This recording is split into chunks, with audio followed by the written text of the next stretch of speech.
Assalamualaikum warahmatullahi wabarakatuh. Pemirsa yang diberkati oleh Allah Subhanahu wa Ta'ala, pada kesempatan hari ini saya akan menjelaskan metode komunikasi dakwah Rasulullah Sallallahu Alaihi Wasallam. Metode komunikasi dakwah Rasulullah Sallallahu Alaihi Wasallam adalah cara seorang dai menyampaikan pesan kepada mat'u dan mengajaknya pada jalan Allah Subhanahu wa Ta'ala, sebagaimana yang diajarkan oleh Rasulullah Sallallahu Alaihi Wasallam. Salah satu metode komunikasi dakwah Rasulullah adalah body language atau bahasa tubuh, yang artinya kita akan melihat bagaimana Rasulullah Sallallahu Alaihi Wasallam menyampaikan ajaran yang tidak hanya dengan kata-kata, tetapi juga dengan gerakan tubuh agar pesan lebih mudah dipahami. Dalam kehidupan sehari-hari, kita sering berkomunikasi bukan hanya melalui ucapan, tetapi juga lewat gerakan seperti menunjuk, mengangguk, atau mengangkat tangan. Dalam kajian komunikasi nonverbal, bahasa tubuh berfungsi untuk menegaskan, memperjelas, bahkan memperdalam pesan verbal. Dan hal ini ternyata sudah dipraktikkan oleh Rasulullah Sallallahu Alaihi Wasallam sejak lebih dari 14 abad yang lalu. Di dalam hadis dakwah, ada seseorang yang bertanya kepada Rasulullah. Ia berkata, "Beritahukan kepadaku sesuatu yang bisa memeliharaku ya Rasulullah." Lalu Rasulullah menjawab, "Kuasai ini," sambil menunjuk lidahnya.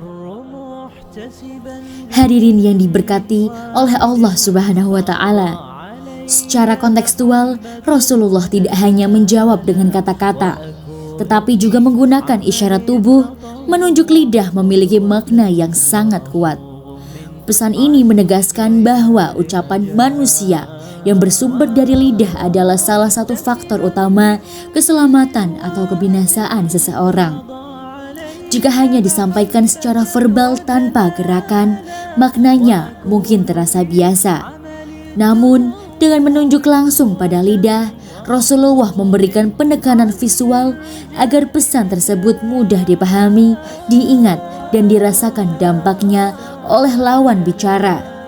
Dan inilah contoh bahasa tubuh sebagai ilustrator, yaitu gerakan yang memperjelas pesan verbal.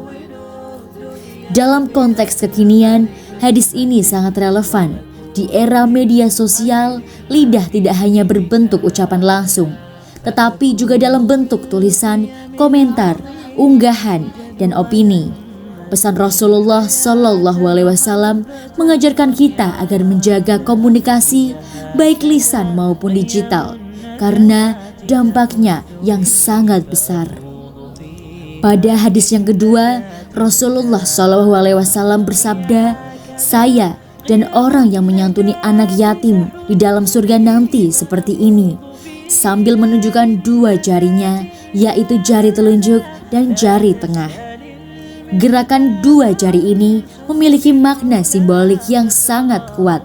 Tanpa perlu penjelasan panjang, Rasulullah Shallallahu Alaihi Wasallam menggambarkan kedekatan posisi di surga antara beliau dan orang yang menyantuni anak yatim. Bahasa tubuh ini memberikan visualisasi konkret terhadap ganjaran amal dalam Islam. Dalam konteks komunikasi, isyarat dua jari ini berfungsi sebagai isyarat, yaitu gerakan nonverbal yang memiliki makna tersendiri, dan melihatnya langsung memahami pesan tentang kedekatan dan keistimewaan. Jika kita kontekstualisasikan hari ini, hadis ini mengajarkan bahwa kepedulian sosial bukan hanya nilai moral, tetapi jalan kemuliaan di akhirat nanti. Bahasa tubuh Rasulullah membantu umat untuk membayangkan dan merasakan pesan tersebut secara lebih nyata. Dari dua hadis ini, kita dapat menarik kesimpulan bahwa Rasulullah SAW adalah komunikator yang sangat efektif. Beliau memahami bahwa manusia belajar tidak hanya dengan mendengar, tetapi juga dengan melihat. Oleh karena itu, pesan agama disampaikan secara holistik, verbal dan nonverbal. Hadirin yang dirahmati oleh Allah Subhanahu wa Ta'ala, Kontekstualisasi hadis dengan bahasa tubuh juga mengajarkan kepada kita, terutama sebagai pendidik, dai atau komunikator, bahwa cara menyampaikan pesan sama pentingnya dengan isi pesan itu sendiri. Bahasa tubuh yang tepat dapat memperkuat nilai, menanamkan makna, dan membuat pesan lebih membekas. Sebagai penutup, hadis-hadis inilah yang menunjukkan bahwa Islam adalah agama yang sangat memperhatikan komunikasi yang efektif, manusiawi, dan kontekstual. Rasulullah SAW telah memberi teladan bahwa dakwah tidak hanya disampaikan dengan lisan, tetapi dengan sikap, gestur, dan keteladanan visual. Semoga kita mampu meneladani cara Rasulullah SAW dalam berkomunikasi, menjaga lisan, dan memperkuat pesan kebaikan melalui tindakan yang nyata. Sekian dari saya, Aisyah Sanitya.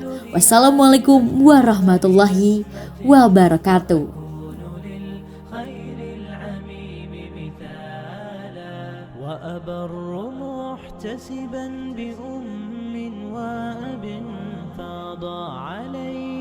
محبة ودلالا وأكون في عمل التطوع